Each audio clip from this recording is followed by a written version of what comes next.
Om Mangalam Gurudevaya Devyam Matriksha Mangalam Mangalam Bhakta Brindevyo Sarvalokaya Mangalam Om Stapakaya Charadharmasya Sarvadharma Sarupini Avatara Varishtaya Ramakrishnayate Namaha Om Jananim Sharadam Devim Ramakrishnam Jagatgurum Parapadme Tayostritva Pranamami Muhurmuhu Om Guru Brahma Guru Vishnu Guru Deva Maheshwara Guru Deva Param Brahman Tasmai Shri Gurave Namaha Om Sarashiva Samarambam Shankaracharya Majamam Ashmaracharya Prayantam Vande Gurum Param Param Vande Gurum Param Param Om Bhadrakali Namo Nityam Saraswati Namo Namaha Veda Viranga Vedanta Vidyasthana Evacha Sri Ganesha Sharada Guru Vyo Ramari Om Subhava Sri Bhuvaneshwarye Namaha.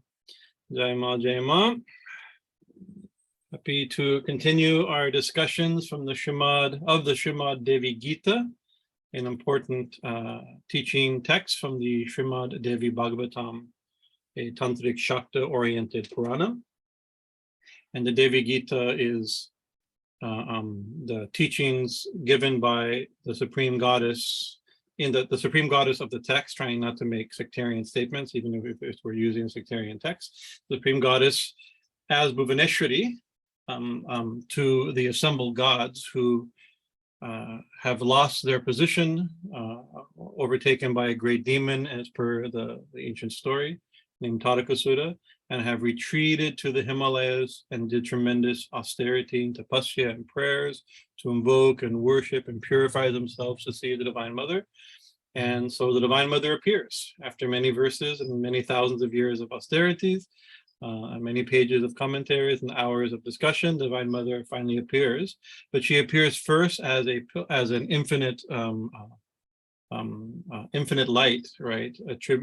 Connected to Brahman of the Upanishads, the absolute supreme transcendental state. And then that light takes on the form of a woman, or a female form, not really of a woman, let's say a female form of a goddess, right? So this is a goddess-oriented text where the divine is the revelation divine is female, right? The divine can take any form and any form like that, but actually this is, from the Devi Bhagavatam perspective, divinity itself is intrinsically the mother and therefore feminine. She reveals her own original form as per the text. So we can jump in. We've been reading, first it takes on the slide and then takes on this form. And then we've been reading the last 5 weeks or 6 weeks, a few verses at a time, the iconographic details of the image that the gods see, right? And with the idea that the importance of having an image for those who like to meditate on images, right? That use that way, that language of divinity, of reading imagery by reading the language of iconography to point to ideas and principles about divinity that aren't easy to grasp. They can be grasped not just verbally or intellectually, they can be grasped visually or sonically through description. So it began to describe a beautiful goddess, right, as a queen mother, very beautiful, very youthful, right, and the images of motherhood, the images of fertility, the images and symbols of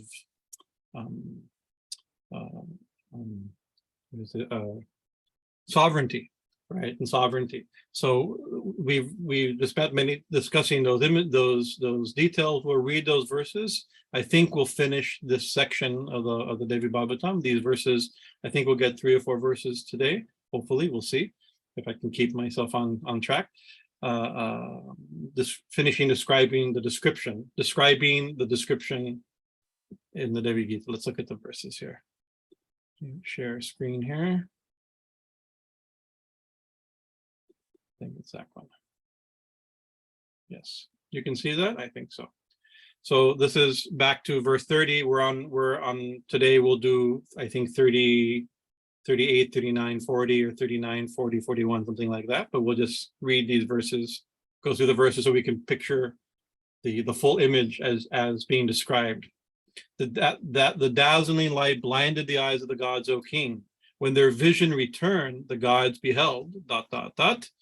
That light appeared now in the form of a woman, charming and delightful. She was exceedingly beautiful of limb, a maiden in the freshness of youth. Her full upraised breast put to shame the swelling buds of lotuses. Her girdle and anklets jingled with clusters of tinkling bells. She was adorned with a necklace, armlets, and bracelets of gold, her throat resplendent with a chain of priceless gems. The hair locks of her cheek shimmered like black bees swarming on delicate cateka blooms. An exquisite line of down on her midriff enhanced the charm of her shapely hips. She was chewing on tumbula, or beetle roll mixed with bits of camphor, spices. Pendant earrings of shining gold graced her lotus face. Above long eyebrows, her forehead shone with an image of the crescent moon. Her eyes were red lotus petals, her nose dignified, her lips like nectar. Her teeth resembled the buds of white jasmine. A string of pearls adorned her neck. Her crescent-shaped crown sparkled with jewels. She was bedecked with ornaments shining like new moons. I think that's where we left off. Backing up a little bit, we spent quite a bit of time talking about her moon, crescent moon, forehead moon, crescent moon on the forehead, but it specifically mentions Ashtami Chandra, the 8th-day moon, which is a half moon. We gave many interpretations of this. I'm not going to re-litigate my argument for this, right? But it's an interesting, just a little detail. One of our friends, Igor, made a comment, and kind of a funny comment, but still brought up a point. I forgot to mention it. There's a point about the 8th-day moon, which is a half moon, that it seems there's scholarship on this, and there's even some Christian sects and Jewish sects that follow this specifically, but there's modern scholarship to defend this position also, that the original way of figuring out the Sabbath was by the moon, not by, you count the days on Saturday is a Sabbath, and that you keep holy. That the way it was figured out was full moon, new moon, and half moon. So anybody anywhere could see the moon, and so it's interesting that the beauty of a lunar calendar. It's easy, you can look up, you don't need a calendar. The moon itself is your calendar. And for these important days, new moon, full moon, and half moon are at the 7, 7, 14, 7, up to like this. So anyways, interesting. So a little detail that it never made it into my notes, but it was in my mental notes. And I think I never typed it in, therefore I didn't read it and couldn't remember it. Just a little detail about the importance of a half moon in lunar cultures, where calendars where the sacred calendar is lunar. A little detail. So here we are. So I've been in all these discussions, these verses I've been posting and collecting posting from our collection of pictures of Bhuvaneshwari, because we're dealing with her iconographic form. I've been choosing just for we have darshan. The gods had this ancient darshan of the goddess. We were having some poster art darshan, right, to see different renditions of her, just to get accustomed to this flavor of Shaktism. Many of us are devotees of the divine or the divine mother, but not always a Bhuvaneshwari. So these aren't the forms that we're always accustomed to. So just to accompany us. I've tried to find pictures that match the verses. Sometimes they don't exactly match. So we're on now on verse 38, chapter 1, verse 38.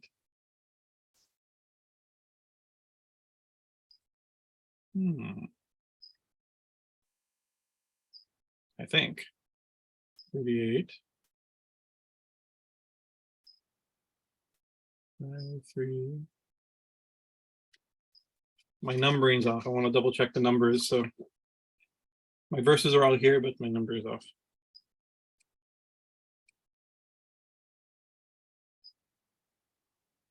I get 38. Yeah, my note numbers are wrong. All right. mallikā-mālatī-mālā-keśapā-virājitām kāśmiṛra-binduni-ṭilāṃ, netra-traya-vilāsinīm. Right, this is actually, sometimes these verses are very difficult to chant. Like these three verses are actually really easy to chant. If you want to learn to recite them, they're actually very simple. Mallikā-mālatī-mālā. So mala is a garland or a necklace, it means garland, sometimes means necklace. So here, like I'm wearing a rudraksha mala, a garland made of rudraksha, of these particular seeds. So she's also seen wearing a garland, mallikā and mālatī. Mallikā means jasmine, and mālatī also means jasmine, right? So this could be a a garland made of jasmine and jasmine. And so since there's hundreds or actually maybe even thousands of varieties of jasmine, right? Maybe this means a garland of varieties of jasmine. That's how I was first understanding it, right? But actually, mālatī also means flower buds, right? So this, and I think a garland of jasmine flowers. It's Swami Bhajanananda translates a garland. Where is it here?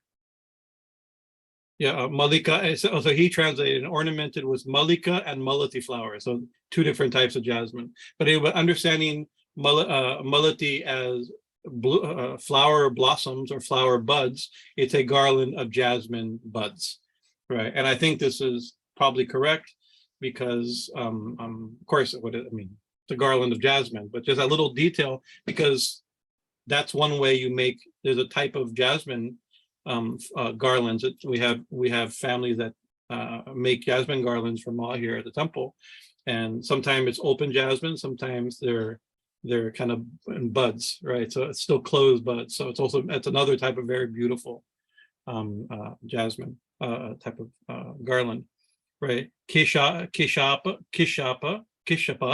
sorry, it means her hair, right? Her tuft of hair, right? And virājitām is ornamenting, decorating, right? So her hair is decorated. She's wearing strands or garlands of jasmine buds in her hair.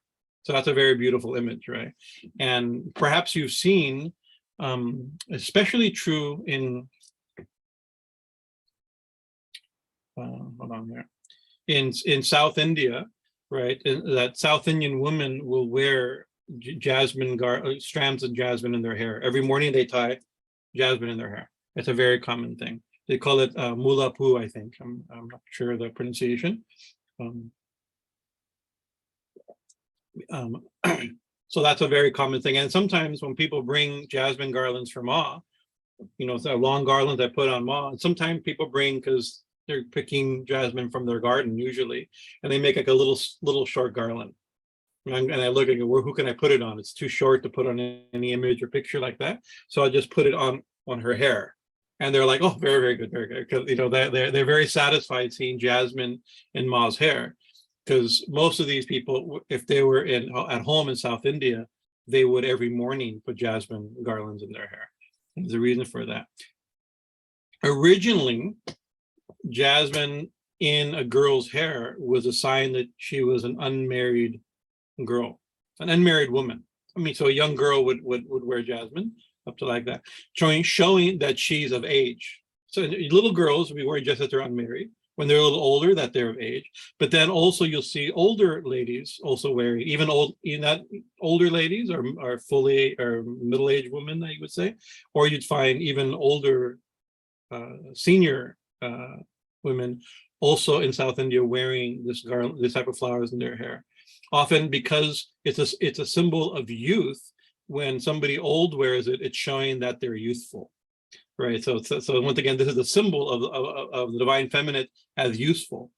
As a young girl, she's youthful and full of energy. As a young woman, she's of marriageable age, which is again a symbol of fertility, right? And then as an older woman, as a senior woman, it's a symbol of that one has the heart of a young person, right? So it's a very beautiful, so either way, it's all auspicious. It's a very auspicious. I know people that will never step out of the house without tying jasmine into their hair.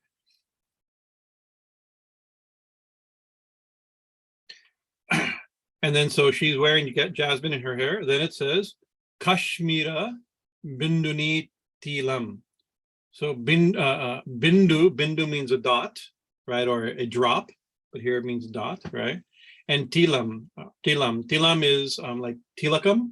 We like I'm wearing tripundra tilak, right? So as my face marking, my forehead markings are tripura, means the 3 lines, right? There's also udva, the Vaishnav tilak goes this way, but any marking on the forehead is called tilakam, or here ṭilāṃ, right? So she's wearing a dot on her forehead of kāśmiṛra. Kāśmiṛra means saffron.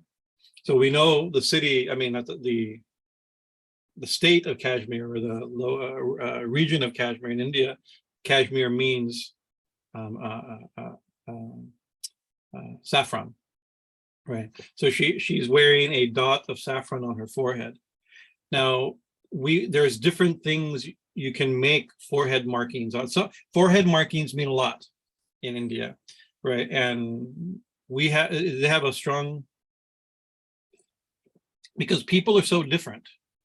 We have to think there's so many differences, and people observe so many differences, right? That having certain markings allow you to know something about the person who's wearing them. And somebody sees me with ash across my forehead, oh, this is a symbol of Shiva.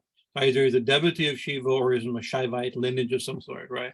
The fact that it's made of ash compared to sandalwood paste may have meaning, right? If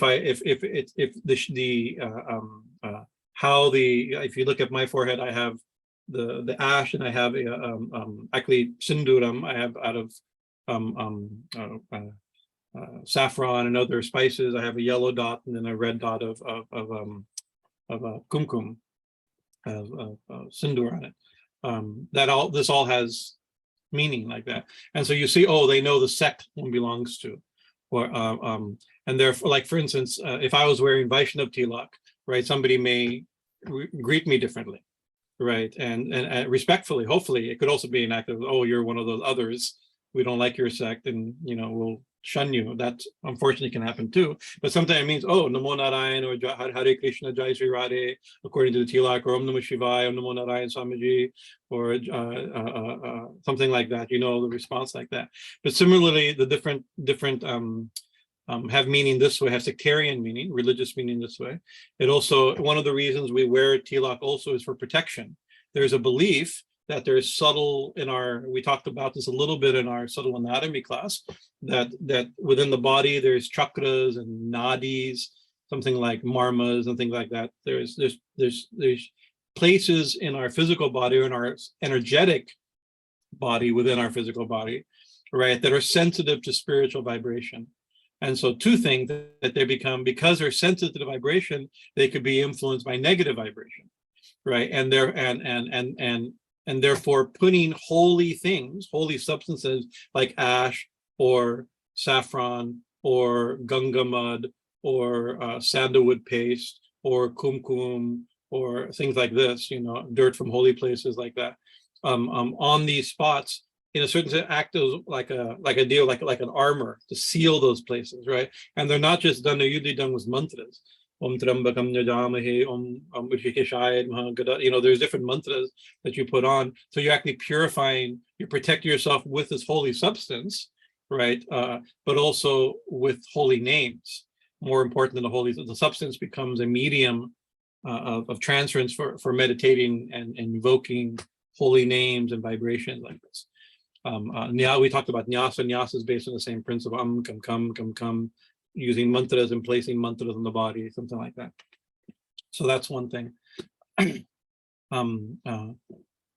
also marks the body as per the text and the tradition, and marks the body as a temple, right? Just like a temple, you'll see at the temple there'll be a flag or a chakra or a trishul or something to mark, and by the design there'll be markers on a temple, or a church will have a cross, or a mosque will have minarets. Something you see, oh, that's a holy place. It's marked as a holy place. So similarly, the body is marked by a holy place with tilakam, right? Wearing the tilakam, right? So that the Lord is the Lord is within the heart, within the body, is a sacred space, and therefore the body is marked and consecrated as a temple. That's another reason of tilak. right? It also has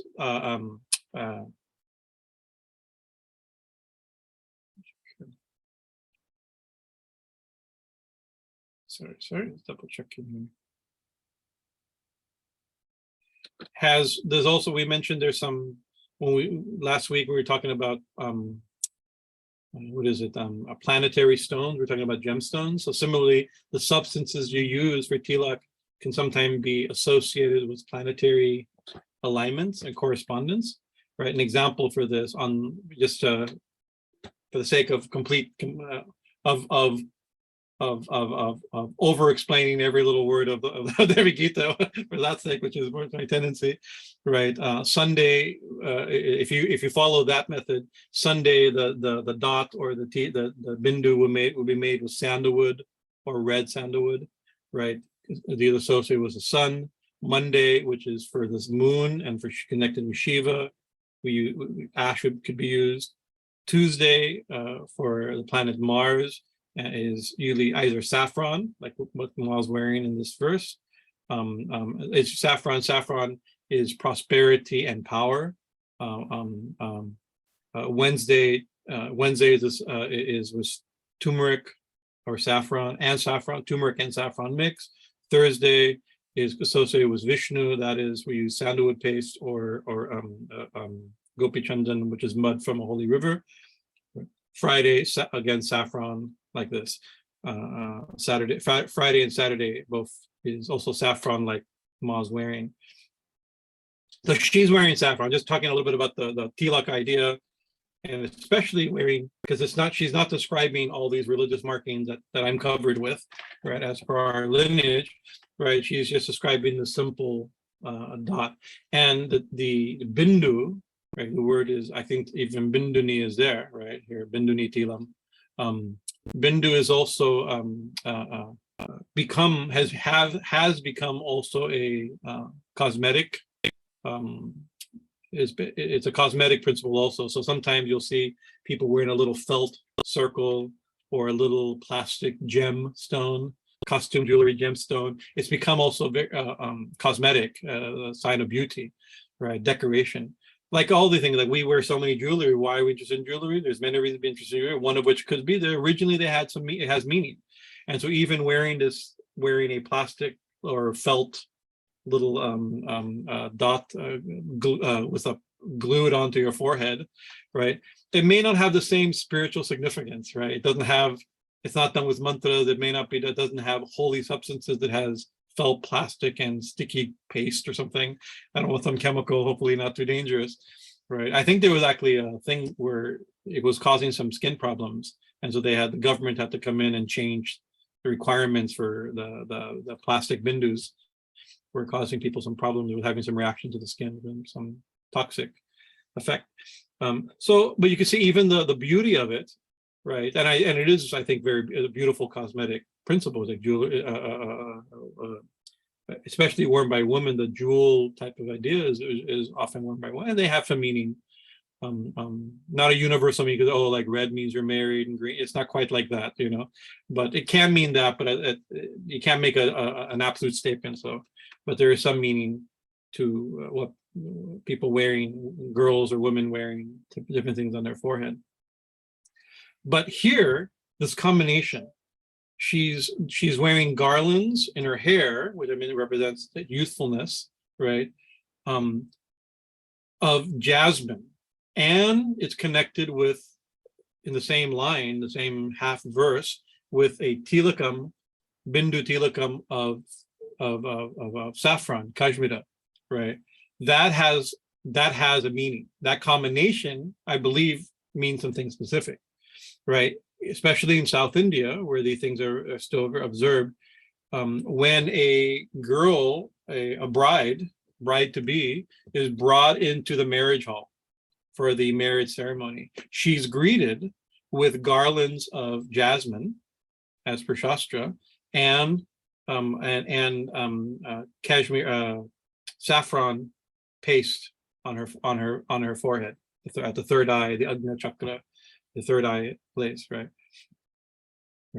So her Ma appearing with what she's dressed in, at least her garlands and her tilakam that of a newlywed or about to be married or something like this, right? Once again, accentuating a quality, saying something about the divine, saying something about the goddess, this is a goddess text, but also from a larger perspective, saying something about the divine, that the divine is ever fresh, it's full of potential, it's maternal, right? That it's potentially maternal to the young girl when she gets married, may have children and therefore become a mother, right? That it's also fertile, right? She is from the divine, everything comes, everything is born, right? And just like a child in a mother's womb is born from the mother and lives in the mother, is born in the mother, lives in the mother, and then comes from the mother, right? These three stages of childbirth, right? First the conception, then the growth and living for almost a year, right, in the mother's body, and then when the baby comes out, it comes out from the mother. So these are all aspects. We are born in God, live in God, and we come from God also as our source. So motherhood also means source, right, and substratum, right. So you have to think also what these things are saying about this goddess specifically of the text, right? Keep the interpretation close to the text, but more broadly about the divine in general. What are we saying about the divine? So this is bringing out obviously motherly, creatrix, motherly aspects of the divine. Also, jasmine also has, I wish I didn't, I mean, I could have, we have jasmine here. I could have pulled one up, but I should have saved a picture. I mean, many of you know what jasmine, but of all the varieties of jasmine, I believe all the ones I can think of, jasmine has 5 leaves. It's a 5-leafed flower, a 5-petaled flower, right? And so being a very auspicious flower used in puja, full of symbolism, as we mentioned, the different leaves are going to represent, this is a very classic part of iconography, of the language of iconography, that's something, 5 of something, oh, there must be 5 qualities, or 5 aspects of something, or 4 aspects of something. We have to think like that. So there are some texts that describe the 5 leaves of a jasmine flower to be the 5 qualities, specifically this text of Vishnu, but we can say this 5 qualities of the divine. And these are compassion, humility, patience, sacrifice, and truthfulness, right? So these are the 5, these aren't the 5, we can't say the 5 qualities of God. These are 5 qualities these are 5 amongst infinite qualities of God. But these are 5 qualities that are beneficial for us to meditate upon. So sometimes, jasmine is offered because by offering jasmine, we are offering these 5 qualities. Right, so by developing these 5 qualities, compassion, humility, patience, sacrifice, and truthfulness or honesty, right? This is our offering. The development of these 5 qualities are our offering to God, right? These are the flowers we offer, the flower we offer, but also the fact that Ma wears it. These are her qualities. We offering these by developing these qualities, but these are her qualities, right? She's wearing them. They belong to her. These are my beads. They're decorating me, right? So we're also offering to her her own qualities, right? That's another one of the meanings of way we can interpret this. Also, jasmine, because the jasmine garlands are being used at weddings, before weddings, to show an unmarried woman, unmarried girl, a woman full of youthfulness. So it has that quality. So there's other quality. I don't know, it's like maybe, I mean, if you have like a night blooming jasmine in your house, and when you come outside in the evening, you're like, whoa, oh my God, the smell is so overwhelming. You could almost say it's not exactly intoxicating. I mean, it doesn't make you, but it's kind of intoxicating. It doesn't make you drunk like alcohol does, or it doesn't make you stoned like ganja does, right? Or give you hyper like cocaine does, or something like that. It's not that type. It makes you intoxicated like jasmine does. It's its own category of intoxication. I know I get it a lot because people bring jasmine, various types of jasmine flowers for Kali here at the temple.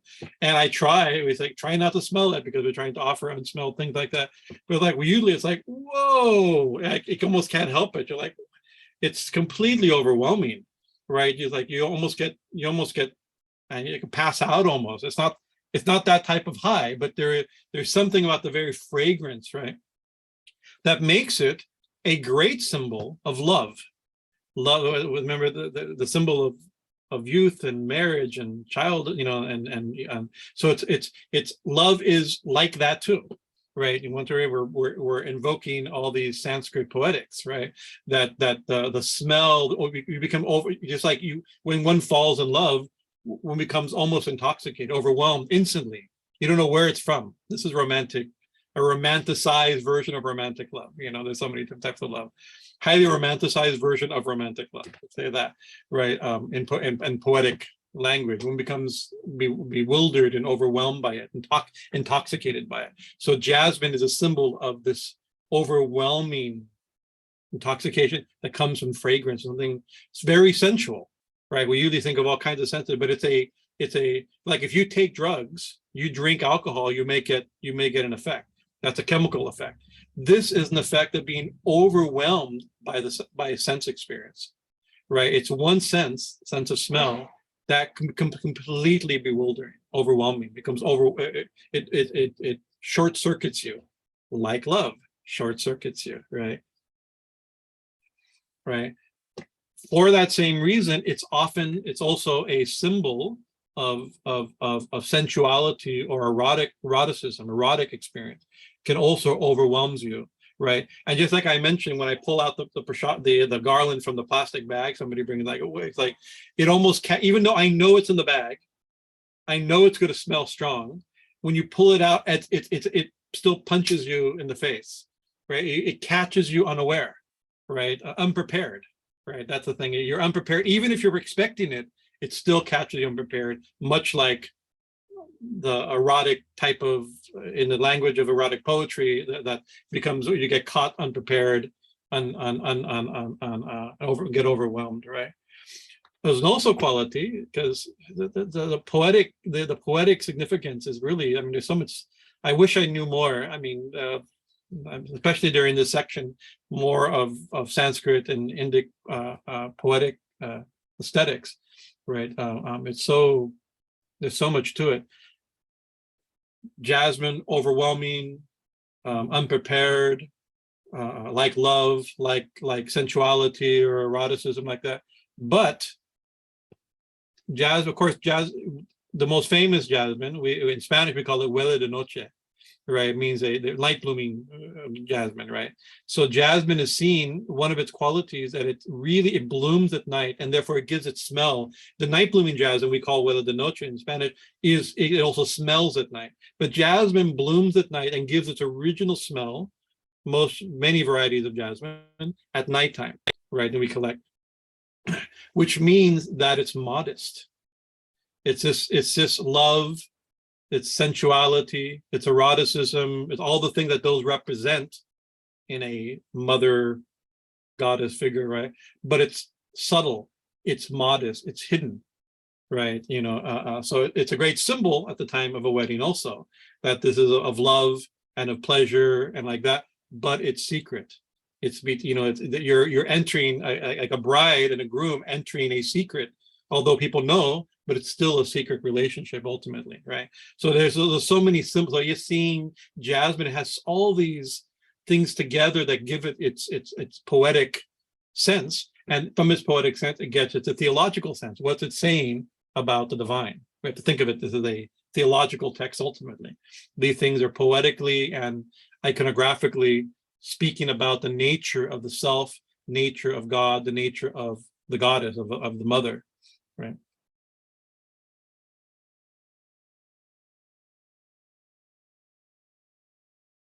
Let's go back to the verse here. Where are we here?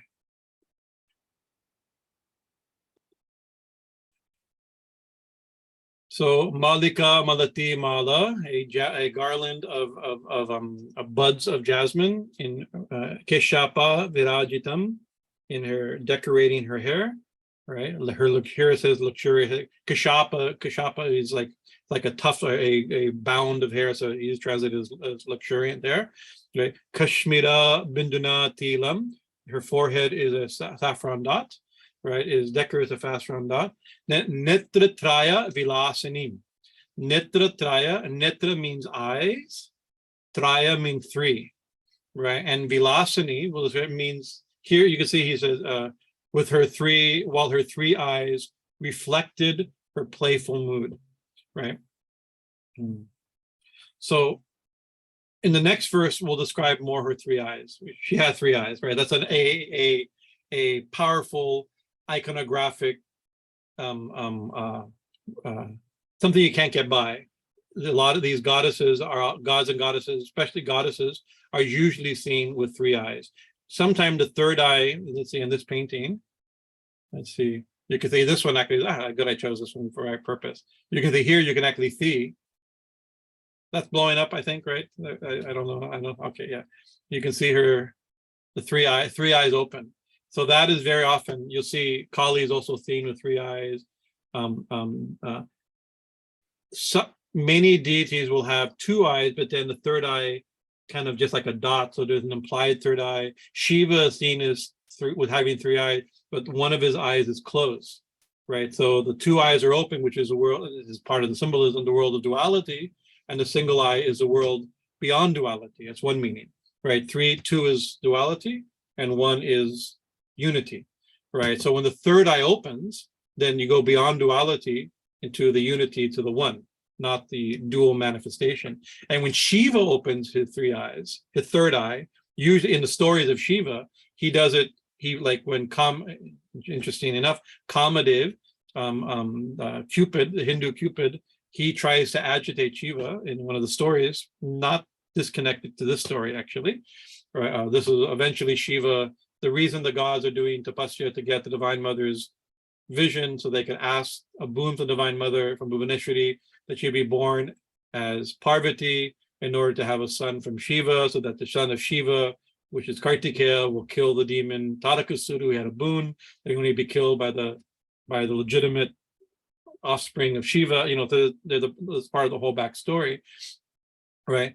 So Shiva's in meditation. How do you get Shiva to wake up? Well, you have to awaken desire in him. So Kamadev in the story, Kamadev comes and shoots an arrow, one of Cupid's arrows, and hits him in the heart. And deep in his mind, he feels a little bit of a ripple of desire. So he thinks, what is that? So he opens his eyes and he sees Kamadev, Cupid, right? It's not exactly Cupid. We have Cupid as a little cherub character. Kamadev in Hinduism is quite something. And they see him, and so he opens the third eye and goes, "Hum," right? And a blast of fire, the fire of non-duality, which burns name and form apart. And because in order to have desire, you have to have this, you have to have something a desirer and something to desire, an experiencer and something to experience. It implies duality. This world of duality is where we find desire, right?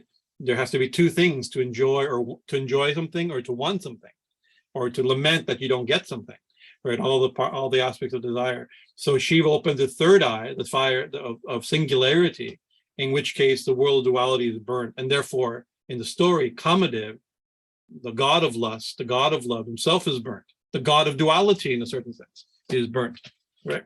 So Shiva, you usually don't see paintings of Shiva or drawings of Shiva with the third eye open.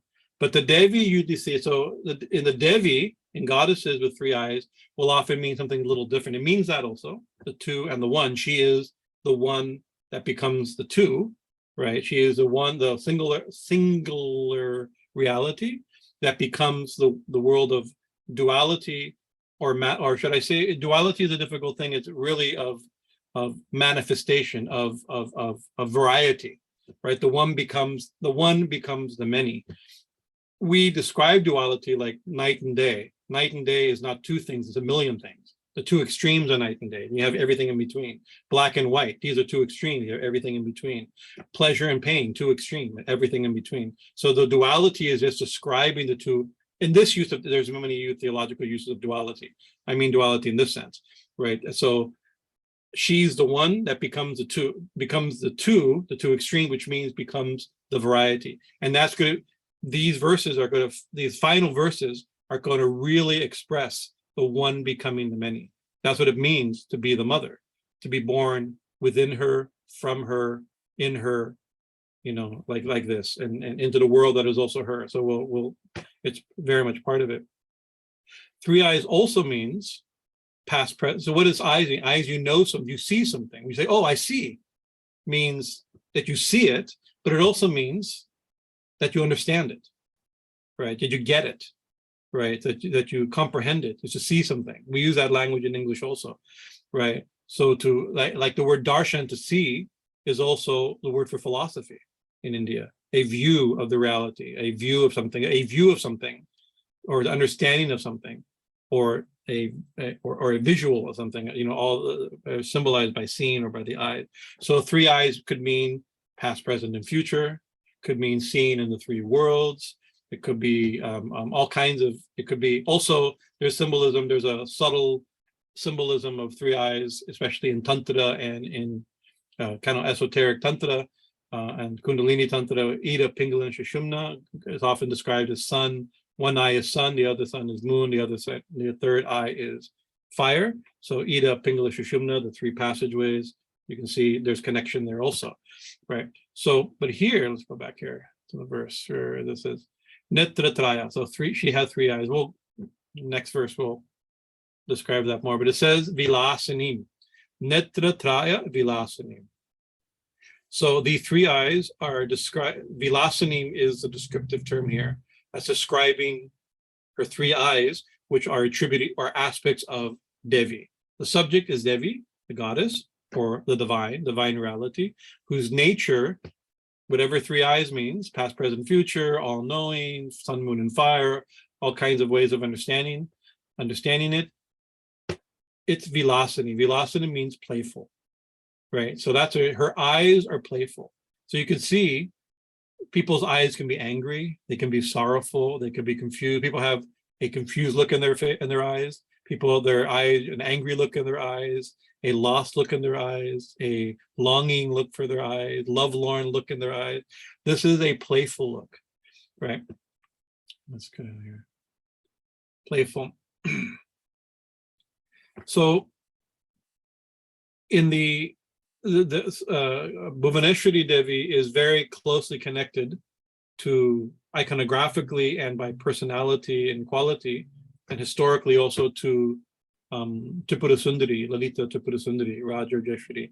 In the Lalita Sahasranama, there's a Bhuvaneshwari Sahasranama also, which I don't know, right? I have it somewhere, but I'm sure this name Vilasini is there too. But in the Lalita Sahasranama, which I'm more familiar with, many of us here are probably a little familiar with Lalita Sahasranama, the 1,000 names of Lalita Tripura Sundari, right? There's name 340 is Vilasini, right? So that name is there. And it's usually understood as she who is playful, right? The playful one, she who is playful, Vilasini. The Bhaskararaya, a famous commentator, the king of commentators on Sri Vidya and Lalita Sahasranama, has defined Vilasini, playfulness, not just, it means playful, but what does it mean theologically or philosophically? It means the power of projection. Right, she can project, right? Not so means the one projects into existence the many. This is her creative power, and there's many ideas of creation. There's many theories of creation, all of which are beautiful and show some aspect of it. Like one version that we have is like, from nothing by God's will, He created. There's something. That's creation from nothing, right? That's a classical theological Christian belief. Right, not all, now it's being challenged by other interpretations, even within Christianity. But that idea is that, there was nothing, and now there's something. Out of it's still God created, He's the creator, but He created out of His will, He created, and by His mere sovereign power, of absolute sovereign power, something was reality, existence, or the world, the universe was created, right? It was caused by Him, but it's not of Him. In the sense, of course, that doesn't make sense to say like that, but there's a sense, that's another use of the word duality, a theological use of duality that we're not using here. But they're in Tantra and in Shaktism specifically, and in many schools of Tantra, they hold that the divine does create, but from itself, right? It's like, and we do it all the time. I can sit here and think of something, right? I can think of a whole world inside of me, right? That world is a projection of my own consciousness. It exists, and what's it made out of? My own consciousness. It's made of me, my own mind, my own mental, my chitta or my consciousness has created something, right? It happens in dream. We create a whole world in our dream, and we experience that world, pleasure or painful. You know, where did it come from? From ourselves. What is it made out of? Ourselves, right? So that sense, the different category of creation. This is implied by this name Vilasini. So her three eyes, right, are showing a creative power. Playful. They're playful, but that playful is that she manifests the world. She manifests the world out of herself. She projects the world. So that means, in other way, why is that playful? It's play. She creates it out of lila. You know, we've all heard this term, the lila, right? The play of the absolute, right?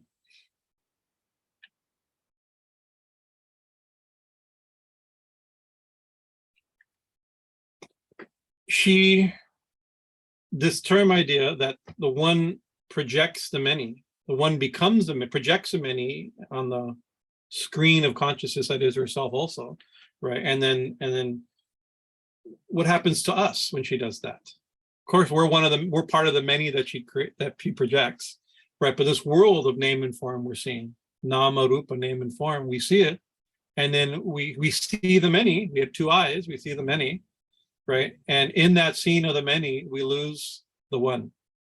We're only seeing the one manifested, the playful dance of the absolute, the manifestation, the playful expression of the absolute. But in the world of duality, we lose the sight of the one, and we see the material world and ourself is separate from it, separate God, separate us, separate world, right? And we suffer. That is, we're caught into the world of duality, caught in the world of illusion or delusion. So her expression, her playful expression, is also, this is a Shakta interpretation, the cause of our delusion, right? She becomes many, and in seeing her, which is the many, we lose the one. Maybe even given by the three eyes, the two and the one, maybe, you know, we can, we're a little bit projecting onto the story and into the image, but I can see it this way also, right? So that's one way of saying that by projection, and in Tantra we have this idea when the Devi projects, or Shiva projects, or Devi projects, right? In a certain sense, it limits the one by becoming many. In some sense, limits itself as the many. The infinite becomes clothed in limitation, name, form, causation, right? The universe and all living beings within it. Jeev, Jagat, in Sanskrit they call, right?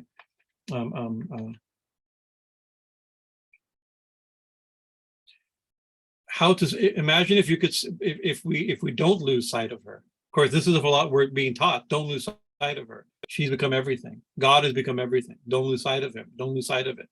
Right. So Sri Ramakrishna has a great, and we get lost in it, right? And we suffer, right? So Sri Ramakrishna's simple stories is full of spiritual import, philosophical import.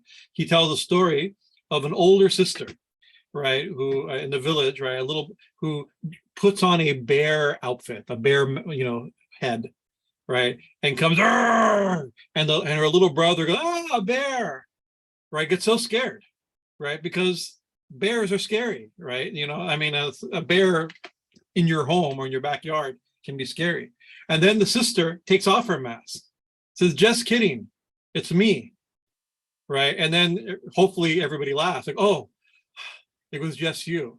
And that fear, right? You could say, how dare you scare me? That's probably a good response. Or, somebody scares you, or somebody jokes with you, a practical joke or something like that. Not that creation is a practical joke, but that's an interesting logical point. Maybe creation is a practical joke, but I won't go that far, right? That it's a playful joke. Let's say that. Yes, tell me. Voltaire did say that, quote, I think something along the lines of, God is a comedian performing in front of an audience who's afraid to laugh. Something along those lines. Yes, you've been telling, in high school you even told me this. That was a great, something we were meditating a long time. God's a comedian performing from an audience that's afraid to laugh. We should laugh a little bit. Why are we afraid to laugh? Because there's a bear in our living room or in our garden, right? That's scary. But imagine she takes off and is like, oh, it was just me. And then hopefully you're like, haha, I was a good one. And now you're like, but now what happens? Fear is gone. There's no bear in your garden. It's your older sister pretending to be a bear, hide and seek type or a costume, right? And then what she does, she puts on the mask and goes to scare somebody else. That's Thakur's story, right? What a beautiful, I mean, it's you have to understand it. What a beautiful idea. Like once you see it, once you see her, we're scared in a world of duality. The Upanishad says fear without duality, where there's not a second, there's no fear, right? The second duality is a cause of fear. There's a verse, somebody from the Brihadaranyaka Upanishad, you're studying that right now. You can maybe find that verse one day. It's a great verse. I mean, it's in the first, I think it's in the first section. From duality causes, duality is the thing that causes fear. So once you see it's one, not two, not many, not a bear about to eat you, right? Then fear is gone. And the only response is to like chuckle over like, oh, that was pretty good. And then what she does, there's other people she can still scare that she hasn't revealed the truth to, right? So perhaps this image, her playful three eyes, right? That they're showing the play of creation. She's showing a little bit of this and calling us to see the one behind the world of duality. Okay, let's look real quick.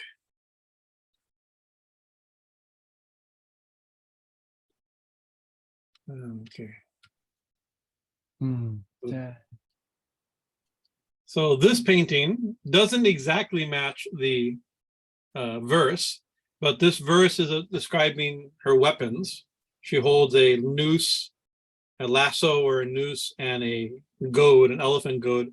And I thought it was a beautiful, you can really see it in some of the other paintings. It becomes very stylized. Some of these paint like this one, very where you can't even tell what that is, right? So this is a piece from a larger painting at Kali Mandir by Haley Goswami of the Dash Mahavidyas, as described in the Tantrasara of Krishnananda. But you can see you can see her crown, you can see her armlets, you can see the crescent moon. A lot of details are there, but also the main thing I want to show, and also to accentuate this beautiful piece, right? Of her what she's holding in her hands, that hook, right, called the ankush, and the noose or lasso or noose of property pashu, right? So it says pāśāṇkuśa-varābhīti-catur-bāhuṃ trilocanām raktā-vastrā-parīdhānāṃ dāḍimī-kusumā-prabhām pāśāṇkuśa-varābhīti. So these, and then it says catur-bāhuṃ trilocanām. Catur-bāhuṃ, catur means four, bahu means hands or arms. She has 4 hands or 4 arms, trilocanām, and 3 eyes. So that's going to be a very iconographically distinctive quality of many goddesses, and a definitely quality of Bhuvaneshwari. She has 3 eyes and 4 hands or 4 arms, right? So this pāśāṇkuśa-varābhīti is describing what she has in those 4 arms. Pāśāṇkuśa. Pāśāṇkuśa, pāśāṇkuśa. This is how the words are joined. Let me find my verses here. Pasha means noose. Ankusha means hook or goad, right? And it's an elephant goad. And a goad is something you use to make something do something, right? You goad somebody. We use that term, is that right? Goad something. Am I using the right word? You goad somebody on. You goaded me to do something, right? And it's usually an elephant. It's an instrument that a mahout, the elephant driver, elephant driver, uses to control the elephant. And an elephant is very, very big, and usually mahouts are really, really small. They're a little. Very often they're actually very small people that go into the business of elephant training and riding or guiding. And the only thing they have. How does a little tiny person control such a huge and very powerful animal? this little thing, the little hook. And what it does, he pulls a little this side, and he pulls a little this side, and taps a little here, and taps a little there. And a trained elephant does exactly what it needs to do. I mean, this is the way it works, right? And an elephant, under the control or guidance of a mahout with this little hook, can make an elephant tear up a tree and move it out of the way, or pick up a leaf and hand it, or pick up a coin and hand it. Something very powerful and something very specific, which is a great symbol of the mind. The mind can be really powerful and be really specific, really careful, if it has proper guidance, right? It can be used this way. And so the Ankush, why it's one of the things, why Ganesha is one of his weapons, is also the Ankusha, elephant goad, and his elephant head often is represented the mind. And the mind out of control, of course, out of control means two things. Out of control means not being controlled by a mahout, which means a natural elephant. It's fine. And elephants are glorious, divine beings, right? Right? But they're not going to pick up coins and move trees for you, right? They're doing just what elephants do, right? If you wanted to do something extraordinary, requires training, requires an ankush, right? And also out of control means a wild, mad elephant. The mind is often described as a mad elephant. So a mad, out of control element, it's not controlled by the mahout. It's also not controlled by its own elephant nature. It's out of control, wild, and it's very dangerous. The mind, out of control mind, is very dangerous. The natural mind may not be dangerous, but it does not accomplish anything. It does not accomplish sadhana. Sadhana is very specific, where you need power and precision, right? So the ankush is a symbol of controlling something very powerful and very precise to do something like this. So that's the weapon itself, right? I'm going to say what I mean. And then ankush and pasha means lasso, right? Or noose, pasha ankush, right? And then the other two hands, vada, you can see Ma's hand. Which one is it? It's the one doing this down below, right? Vada means giving boons. Vada means boon or blessing, right? And then the upper hand, this hand here is, or it's a lower hand, because I'm used to Kali. Kali has her upper hand blessing, upper hand fearlessness, lower hand blessing. This is the pose is a little different. This is giving fearlessness, abhaya. Here it's abhiti, maybe abhaya iti. I don't know if that's the way the word is, but anyways, abhiti means fearlessness, granting fearlessness or showing fearlessness, right? So in Kali also has two weapons. She holds a sword. In our form of Kali, Dakshina Kali has in her left hand, she has a sword and she has a severed head, right? Sword and a severed head. And in her right hand, she has Abhaya Mudra, giving fearlessness, and Vada Mudra, giving blessings or boons, right? And so it's really easy in that formation to see to interpret her, and she's often interpreted this way, and with legitimate reason, to encompass polarities, right? So the sword and the severed head are death and destruction and old age and like these type of things, frustration, right? A danger, right? And blessings and fearlessness are prosperity and happiness and comfort. So you could see, and so the one becoming the world dweller, that's a really easy way. Not all forms of Kali have that symbolism, but people still find, we have forms here, Kali Mandir, that every hand has a weapon, right? It's not exactly that, but especially the form of our main form of Kali in the altar, Dakshina Kali, the way of interpreting the two sides is very convenient to this, the dichotomy or the polarity or duality or the one showing the extreme, the things like that, or the unification. She is the one who is the duality and everything in between, like that. So this image will also have that quality. It can be used for that quality also. Although the positions of the arms, let's go back to the image so I can see.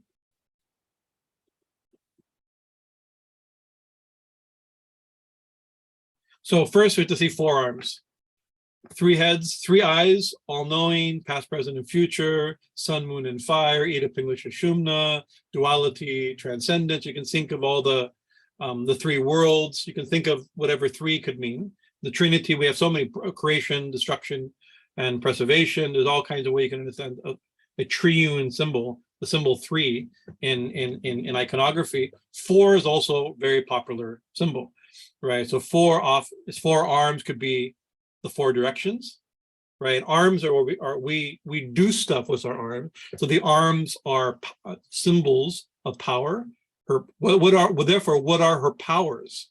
Her arms, and what she holds in her arms, are her powers. Of course, God has unlimited power. She has unlimited power and unlimited powers, right? But showing four is to show you can have 4, 6, 8, 10, 1,000.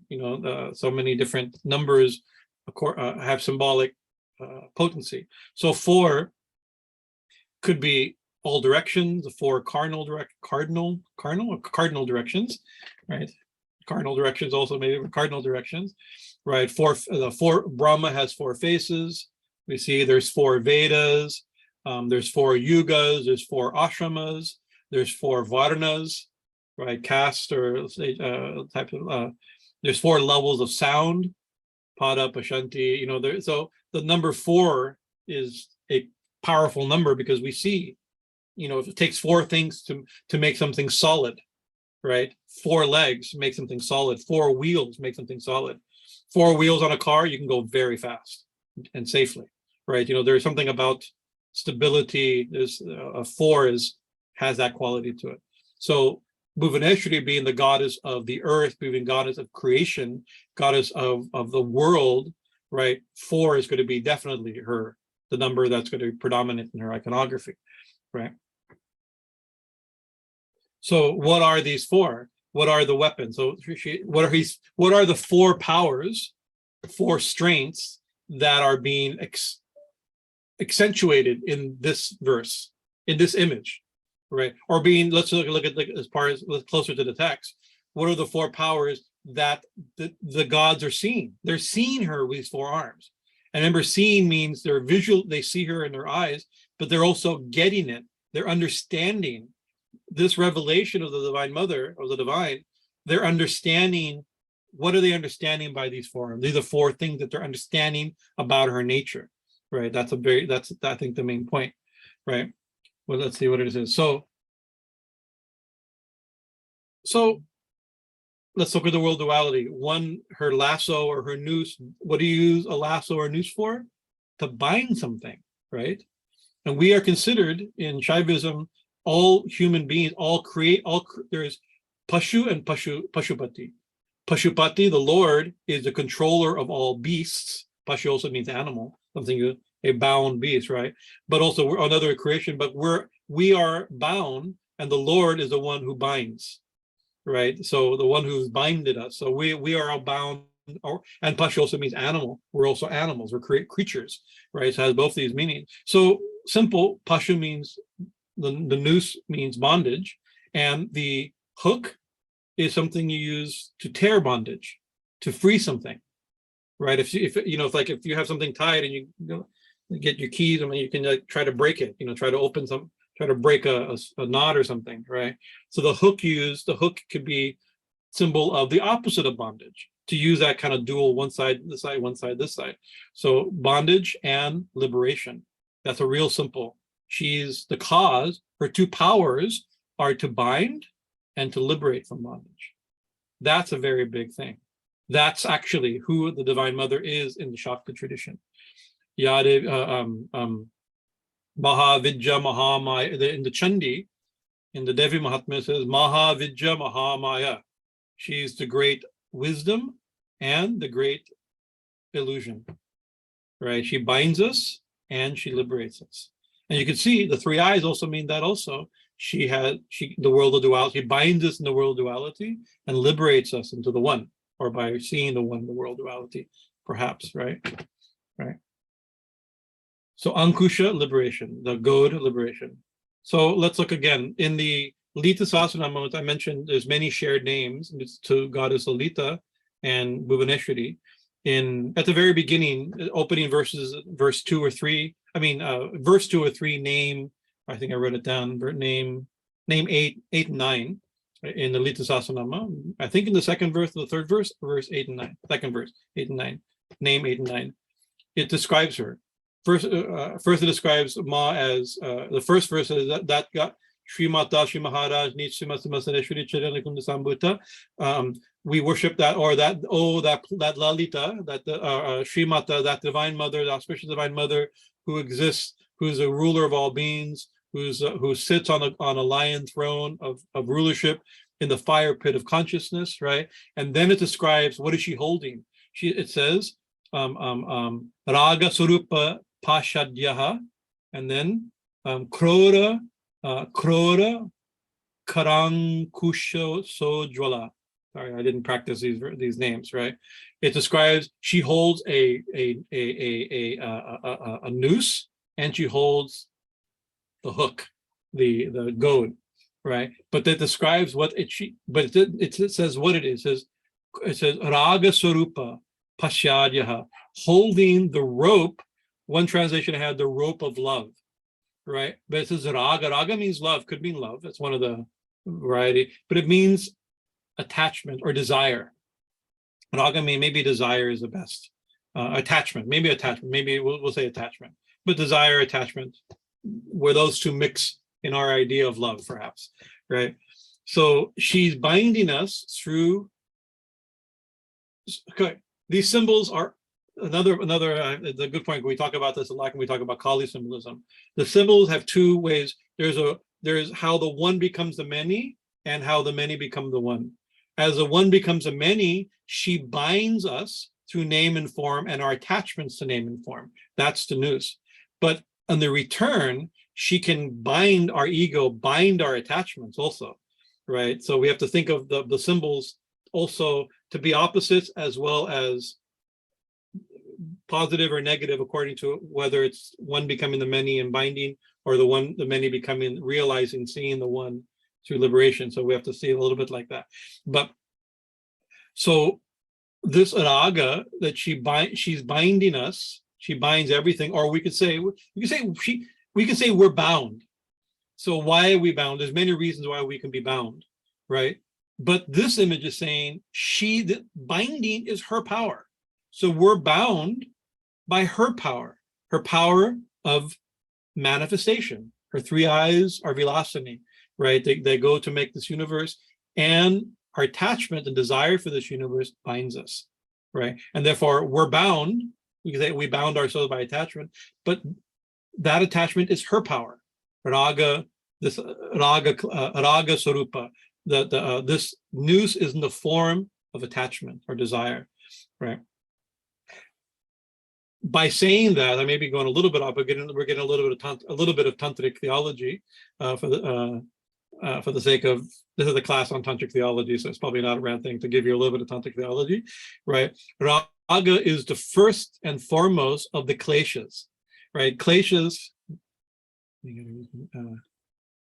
are veils. The one puts on. See, this is also language. What else? This is a philosophical language. How else to describe it? How does the one become the many? How do we lose sight of the one and the many? The one binds itself or covers itself, seemingly puts on a series of veils on herself or on itself or on ourselves. You can understand it from different perspectives. I'm going to get into it.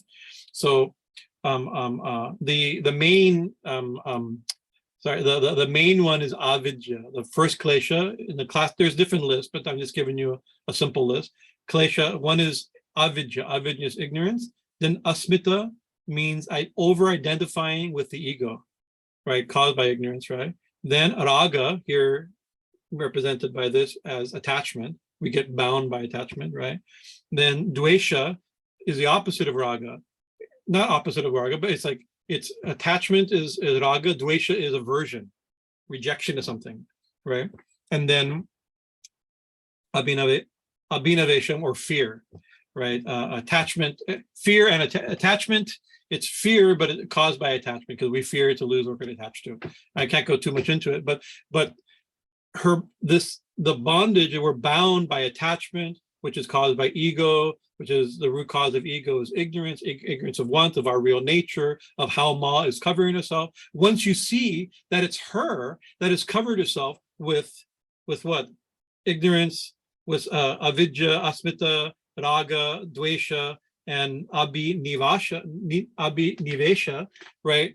Then she disappears. The coverings disappear. Just like our older sister, when she takes off her mask, her bear costume, and you see it's her, then she puts on her bear costume, and now you're not scared, right? You see her even seemingly folded in, covered up as this world, hidden, but no longer hidden. We know this, once you see her, the next time, you know, that little boy, next time he sees a bear in his garden, he's gonna know it's his sister, right? He may think, I hope it's my sister, right? So so there's another interesting thing just in our commentary, Mackenzie Brown commentary, that translation we're using. He brings up interesting a text called the Prapancha Sada Tantra, a classical tantra of this genre period of time, right? That gives in tantra, we've talked about in our previous courses, that in tantra words mean, you take apart a word, the pa means this, and the sha means this, and therefore you get the meaning. So pasha, that noose, is said is pa means to protect, and sha means to pervade. So she protects. The noose is also not only to control, not only to bind, but also you protect somebody she pervades everything and also protects everything. She both protects and pervades. So there's another understanding of this, not necessarily, not only negative that she's binding us, but by that noose is also the way out. She controls us and therefore gives us protection, as we see that she's all pervading. Let's see the next. Let's see other. So pāśāṇkuśa, then it says ankusha, the goad, right? Pāśāṇkuśa, we describe. So Lita Sahasranama says in name 9, Lita Sahasranama, krodha karanaṅkusho kusho jvala, shining with, jwala means shining with the goad or the hook of krodha, anger. So that's an interesting thing. So that's you can see delusion, attachment. From attachment comes anger. From desire comes, that Krishna says in the Gita, triple are the gates of hell: lust, anger, and greed. Right? Lust and greed are just the same thing. One towards people, the other towards money or things. Right? Lust and greed. Right? And then anger is thwarted desire, thwarted lust, thwarted desire, thwarted attachment is called anger. Right? In the simple psychological definition. Right. Even, I always say that even like a righteous anger, where we don't want that children are abused or that wars happen or innocent people suffer. Therefore, we're angry at it. We get angry at injustice because we want people to have justice. You know, so even that's a legitimate, a noble desire, that we get angry. We have noble anger, perhaps righteous indignation, something call it, right? But anger often is seen as a reaction to thwarted desire. So that's a way of looking at the noose and the thing as binding, or as symbols of freedom. Binding and the noose and the hook then becomes to destroy, rip open. And so rip open our attachment could be seen as a violent act, right? The Ma's anger is liberating. When she kills a demon, she liberates them. When she removes and rips out, maybe you have felt this, maybe sometimes your anarthas, your unwanted things in your mind and heart, don't just get killed and nicely go away. They get ripped from you. They get cut from you. A surgeon cuts a mole from you, right? Sometimes, you know, so the hook of anger can be liberating and freedom, or as our quality, we get angry when our desires are frustrated. So what's our power of anger? Where does that anger come from? It's her power. But in her hands, if we pray to her, that same power which binds us and keeps us in this world of anger and lust and desire and frustration can liberate us, right? She's both a symbol of the one becoming man, the many becoming man, how we're caught, and how we're, by praying to her, we become free, right? So goad also means, there's another meaning in the Tantra that says that, I can't quote, this is just my knowledge of verses. I wish I had a time to find and look up where these verses are, but anger is sometimes means jnana. Krodha and jnana, anger and knowledge, right? So there's a mystical connection, but you can see there's two sides of it. We can lose control by anger, and we gain control by knowledge, right? So you can see there's a play on that type of stuff. So this hook is anger. This hook is also the thing that controls the mind, or the thing that rips the knot open or rips the scab off, or whatever your image is also knowledge. What's that knowledge? The knowledge that all of this is her and from her, and she is the power behind it. And then the final two, boon, Bhuvaneshwari, she gives Vada the boons, and Abhaya the or Abhiti, sorry, I got the long and short A's, right? So boons, what are boons? Boons means your desires, what you pray for, I'll give you. What you want, you can have, right? Is that a blessing? So boon, that's why I sometimes use, that's why I keep going back between blessing and boon, right? Boons are not always blessings, right? If I give, I can say, okay, you can have what you want. That could be a curse, right? Because maybe what you want isn't good for you, but also wanting isn't good for you, perhaps. Ultimately, wanting keeps you attached to the world of birth and death, right? The world of samsara, the world of delusion, the world of duality, right? The dual, that's one potential thing, right? So Avada could be giving boons, giving boons, right? That and fulfilling our desires in that same pancha sada tantra. It says Avada means the ability to fulfill every little desire.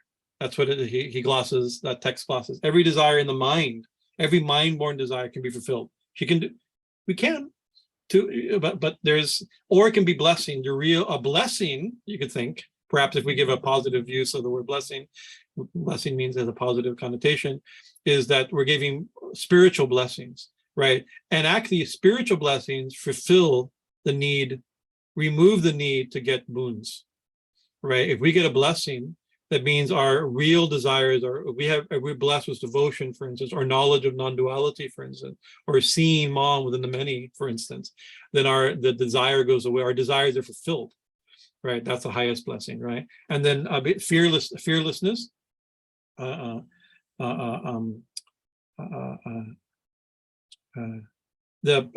tantra describes it as the thought. It's fear at the low level, the negative level. It's, oh, you won't lose. Don't be scared. You won't lose what you got, right? You won't lose your wealth or your family. And of course, we pray, Ma, please, such and such is sick. We just heard somebody's really sick right now in India or in Pakistan with COVID. We just heard, oh Ma, please preserve. And we're praying to that the fearless hand, right? May we not lose them. May we not lose our job. May we not lose our position or lose our relationship. That's totally natural, right? That's one fear that we can give. Or it could be, we need not be bewildered. We can no longer fear the world of birth and death because we see the one. There is no fear and there's no birth and death when without the other, without duality, right? So the Prapancha Sada Tantra says that it also means we do not become bewildered or dismayed by the contemplating the inexorable cycle of rebirth, right? We're not scared of this anymore. When we see the one, once we see, we're not scared of the bear anymore. Once we see that it's our older sister, once we see her, fear disappears, right? So this is what they're seeing, right? So, and by seeing, we could say, this is what they're understanding, right? The revelation of Ma is the revelation of Ma is their is simultaneously their realization. I play a lot with this idea.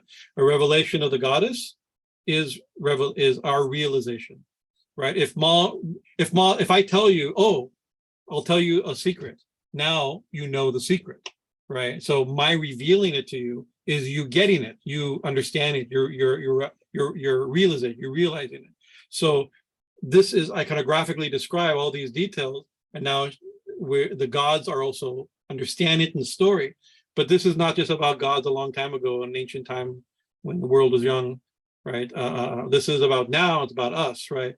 So these images are designed, this image are designed to teach us this, to us to seeing this form and the iconographic symbolism and meaning of this form, right? When unfortunately I thought I was going to do 3 verses, we got 1 verse, but anyways, because I don't have to prepare for next week, which is good, easy for me. We're really busy. We have a very busy week next week, so it's good. But sorry, I was hoping to go through it.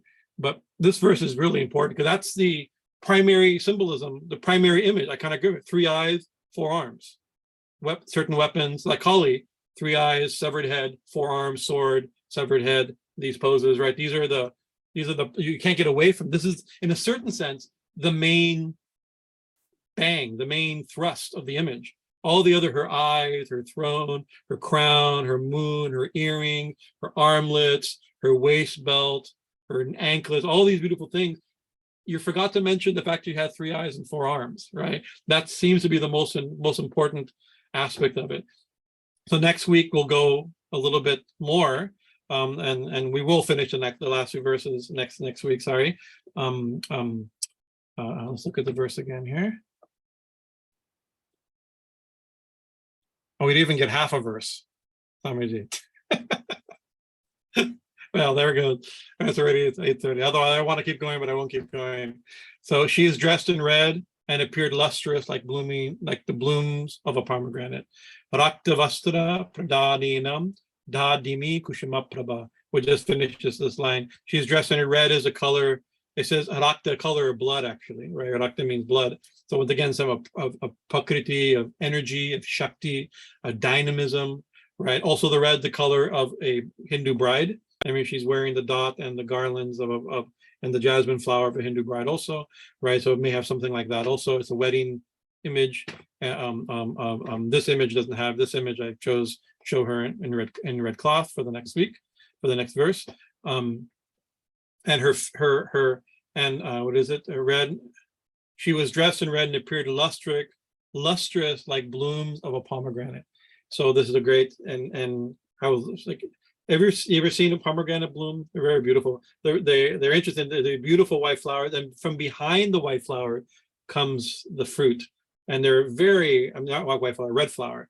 So she's red is her color, although this image shows her in yellow without being dressed in red, but shows her without any dress in yellow. But she's dressed in red, and we'll describe next week what that means in the next verse. You can read ahead. That's very significant. The color of her dress and why she's dressed this way, right? What it means to her to be dressed this way, right? And the color of vibrant, just like the bimba fruit and the blood, rakta and bimba. Now we've added another dadini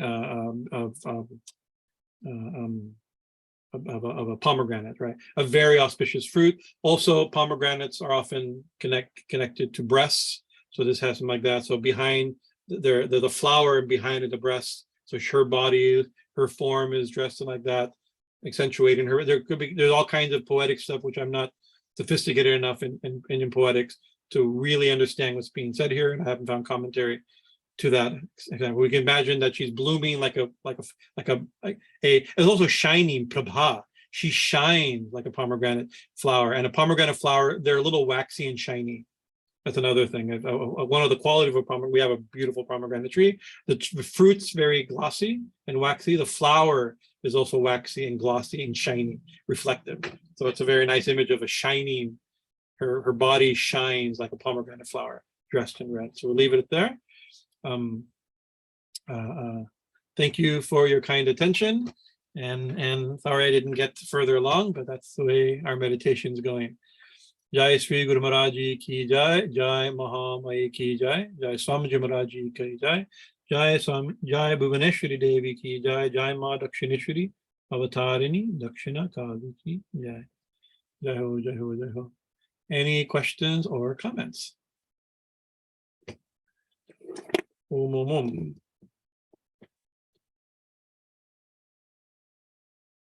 Elijah. Jai Jai Ma. So I was thinking when you were discussing about Goddess Bhuvaneshwari having 4 arms, Yeah. and the idea of foundation and her association with the earth, and then also thinking about her color, it reminds me, would that give Goddess Bhuvaneshwari any strong association with the Muladhara chakra? Well, Muladhara chakra in the classical system, the way we understand it, the color is yellow. Of course, in this image, she's in yellow. Her skin is yellow, right? But in the verses, the one that I showed, but in the verses, the primary color is red, shining with red. But it's describing her cloth is red. So I'm not quite sure. That's an interesting thing because she's associated with the earth also, right? And the manifested world, and yellow is the color for that. That's an interesting, whether she's connected to movement to in the chakras. I think I have to double check. Actually, she is which chakra in that scheme, if she's associated with a particular chakra. Yeah, it's not fresh in my mind. I'll have to look it up or see. Of course, like in the deities in the chakra, Bhuvaneshwari is not one of the deities in the like Hakini and Dakini, and she's not like that. But often different forms of the Devi can be associated with the chakra that much. I imagine Bhuvaneshwari, because of earth, maybe they're Muladhara chakra. That's an interesting point. I hadn't thought of it. Good question. I'm sorry I didn't have it. Ashley Ma has a question. Who's that? I'm sorry. Ashley Ma has a question. Ashley, Jai Ma. Jai Ma. Pranams there, Swamiji. Jai Ma, Ashley. The question is, how do we long for Ma without the bondage of desire? Yeah. Luckily, Ma will teach that when she gets into her teachings in the Devi Bhagavatam on bhakti, right, and the different stages of devotion, especially her teaching on Pada Bhakti.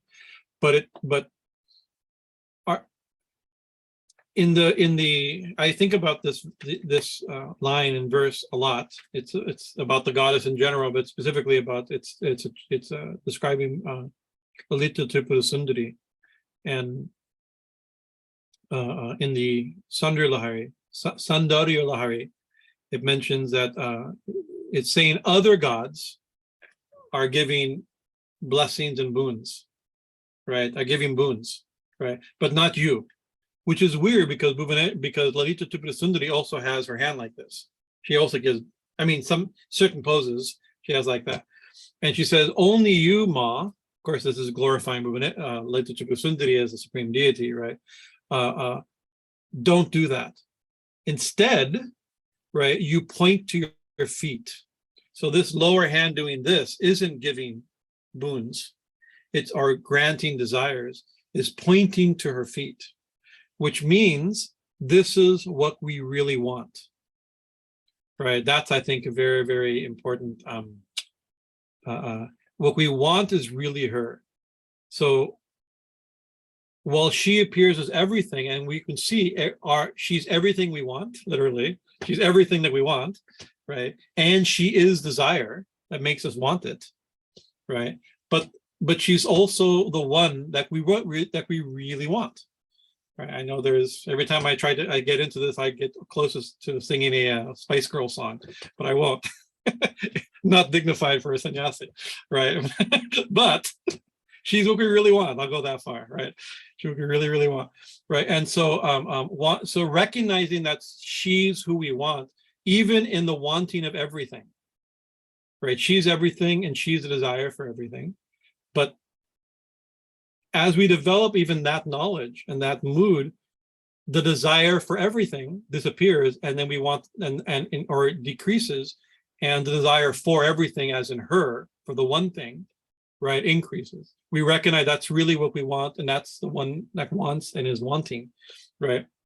And so we increase our longing for her, desire for her, and therefore it says in the scriptures, in the yogic scriptures, a desire for God isn't listed amongst desires, because desires bind you, but desire for God liberates you, right? So therefore, even her moose binds us into the world, but our attachment to her, or her catching us with it directly, liberates us, pulls us, just like that. That noose is also a liberating thing when it binds our mind or catches our mind gets caught by her. So, but the question is, how do we long for her, right? And one of the problems is that we don't know her, right? And therefore we don't long for her, right? You know, but we can, even this initial scene, right? The response of the gods in the story to seeing her, or understanding thus far what we've said in the last few verses, putting it all together, right? I'm giving a verse away coming up. They start crying in devotion, right? With their heads bowed. They get overwhelmed, right? By devotion, because and they're nowhere near final realization as per the text, right? She hasn't even started teaching anything yet. This is just the initial realization. That's what we want. Some idea, not full realization, an inkling of what we want. Oh my God, it's her. It's all her. It's always been her. You know, think about when you start thinking, even though, you know, in a love relationship in human, you're like, oh, I've always thought, you realize, oh my God, you realize what you've been feeling all along, right? And things begin, and pretty soon it begins to fill your mind, right? And the thought of her then begins to fill the mind. And then in the story, they begin to ask some very intelligent questions on how to understand her fully, how to become completely absorbed in her, right? So this is the next stage for the initial discovery, the hint that it's her, right? What she is and what this is, you know, and then what we really want, right? That's why I think the language also, this romantic language, I think is very. And I was hoping to take the next verse when he talks about Shringara Rasa. Her clothes is Shringara Rasa, which is a romantic image, right? Is ultimately in these spiritual stories the real romance between the soul and God, between the Divine Mother and the Jiva, you know, the attraction that comes, you know. But that awakens slowly, or maybe not slowly. Sometimes it can just awaken as a blazing fire. That happens also, right? I wish that upon all of you, right? But desire for God is not listed as desire. I have to remember that, you know. And we begin to realize our desire for things is also her, right? And she's also the things and people and states and all the different things that we desire, right? So it is a Shaktism in general, Tantra in some cases, and Shaktism in most cases is listed as a world positive theology or ideology, right? Right. But it doesn't mean we should become worldly, right? We see Ma shining as everything and as us wanting everything and all that type of stuff, but still we have to find her, right? It has a positive view, but it doesn't mean, but she still covers herself as everything. Right, as long as we're still caught in the everything we don't, she's still covered, right? So we're getting the first bit of knowledge that it's her that's covered herself. As she uncovers herself, or we uncover her and try to see her, right? Then even if she covers herself again, like the older sister in the bear mask, then even if she covers herself again, she won't be covered. Then that's Sri Ramakrishna described as vijnana. After the realization of the absolute, one again comes and sees, oh, this world is only her. Right? Then because that's real world positive. But that's the result. That's not just a preliminary teaching, although the preliminary teaching is also world positive, right? But be careful. don't lose it. She's hiding as the world, and you'll get it's very hard not to get caught when she's the one catching you, right? You know, she's the one holding the noose, so it's not hard not to get caught by it, right? Right. But the real positive view of the world is after realization, when you see it was only her, and you see only her as the world. That's what Sri Ramakrishna, I believe this is what Sri Ramakrishna teaches, right?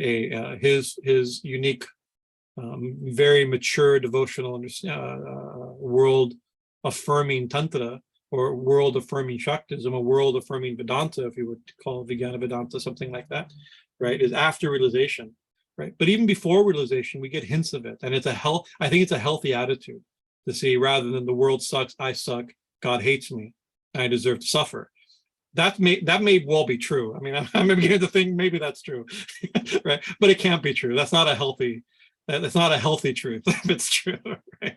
Right. So we start with this world affirming to understand it, but be careful.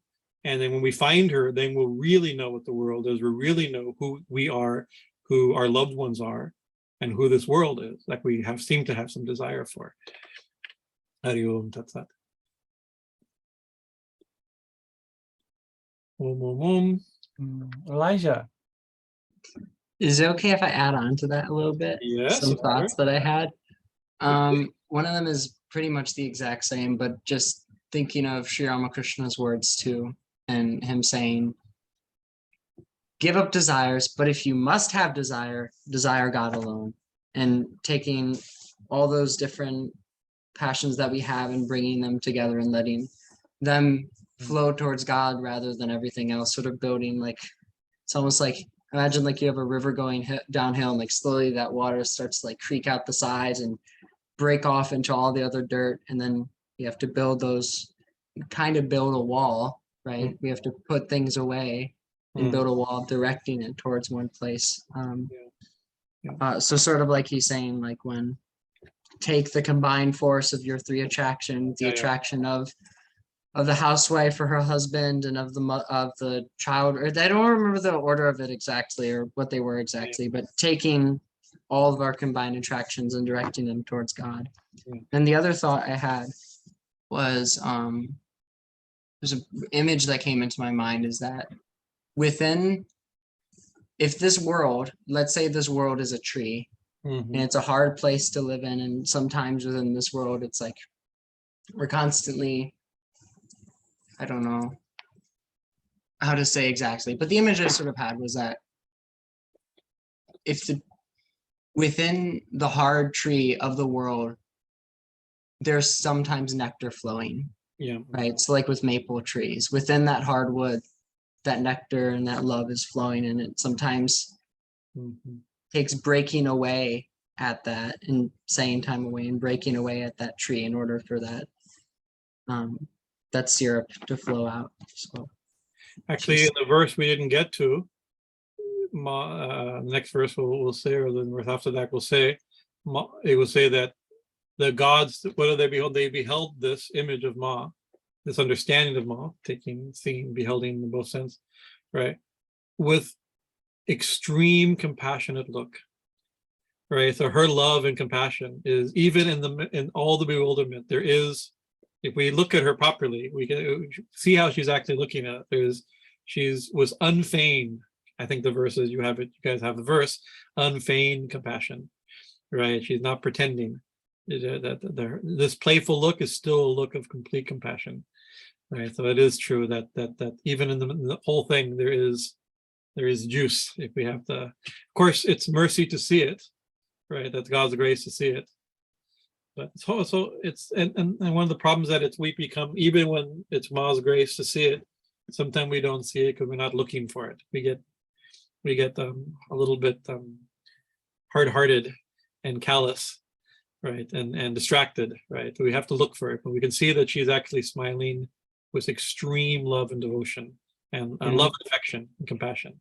The very image of compassion, the next verse will say, or two verses from now will say, the very image, kripa murtim, right? So this whole thing we're seeing, but she's everything, but she's also the very image of compassion.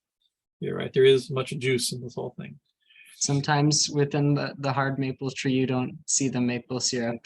Yeah. It's honestly like sometimes when you first see Ma, it's like, oh my gosh. Yeah. Like this hard thing. It's like, no, it's sweet on the inside. Yeah, very much sweet on the inside. Yeah. Excellent. That's very profound. Thank you.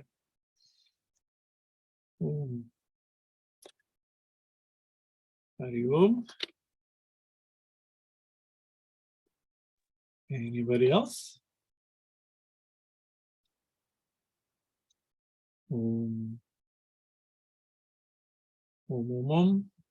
Jai Guruji, mine's a little just for my notes. It's not too profound. I just wanted to know, you mentioned the saffron represents power and something else. What are some of the notes that I missed? Let me look again. Hold on. But also very great questions, Elijah and Ashley. Yeah, very good. Yeah, Hi, Ma. it brought up Oh, Really I did good do 2 combo. verses. I thought I only did 1 verse. I did do 2 verses. Yeah, you did too. Okay, well, not so bad. Well, 1.5. Oh no, yeah. The one I finished the second other one. I could, anyway. Yeah. Kāśmiṛra-binduni-ṭilāṃ. Ashley has written prosperity. Prosperity. Yes, Ah. prosperity. Oh, Yeah. I thought it was purity. Yeah, Okay, pure prosperity. prosperity. And actually interesting, saffron is also it's very light, right? Saffron strands, right? But by weight, it's the most expensive thing on the planet. I think the only thing that comes close, I think, is the poppy thing that people make drugs out of, right? That the filament of a poppy by weight. I think I don't know what saffron grows on the street nowadays, but I think it's still listed as the most expensive, valuable thing by weight. So it's a great symbol of wealth and prosperity also. And so when the bride is brought into the wedding pandal, or the wedding for the wedding, not the chamber, but the whatever, I lost the word, but by doing that, it's like, may you, in other words, it's like with may you have children, may you have progeny, and may you have prosperity, type of the symbol of that. So yeah. Yeah.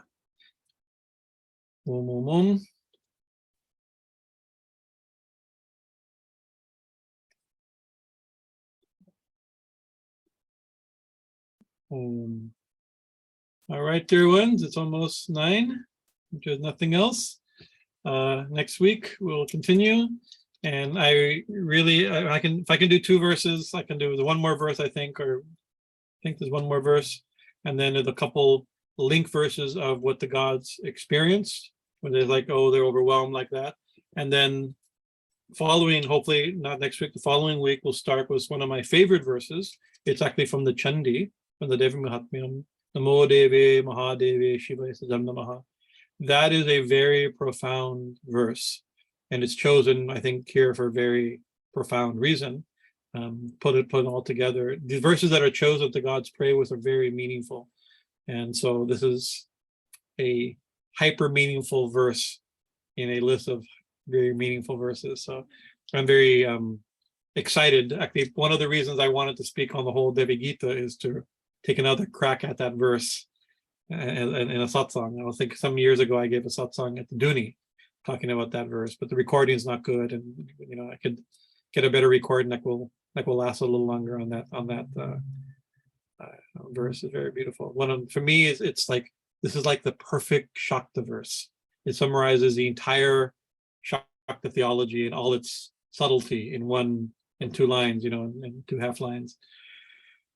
All right, Jayama, good night. Hari Om, Hari Om, Hari Om.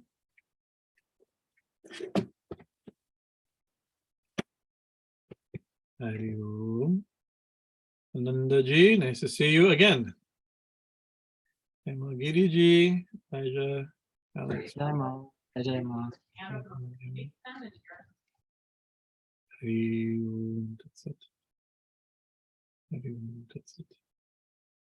Jai Ma, Giri ji, namaskar, Jai Ma. I heard you went to the Malibu temple. Yeah, we did. Wonderful, wonderful. I haven't been in many years. Hopefully It was looking very nice. They fixed up some things. Yeah. The inner shrine's cleaned up. They got those new, I don't know what they're called. There's like a tower out front. I don't remember the name of those things. Gopurams or something, yeah. Yeah, they're brand new, golden, and they have jingling bells on them. So beautiful. Excellent. Everybody needs jingling bells. Ma likes them. Right? And also, but down below there's the image of Devi Parvati in the Shiva area. That's spectacular. Yeah, He it was is- a little odd because they had like rope you know? Yeah, like yeah, I know those you have to like that. Yeah, yeah, yeah. I heard that. ropes. You used to be able to sit down on the carpet. I and think it's just sit because there. they don't want the crowd to stay. They don't want people to stay because Yep. of the health situation now. But I'm glad you went. I haven't gone. I hope to go soon. Jai Ma, Jai Ma. Jai Ma, I was Guruji. waiting to see you. Jai Ma, Jai Ma. Jai Ma. Very large.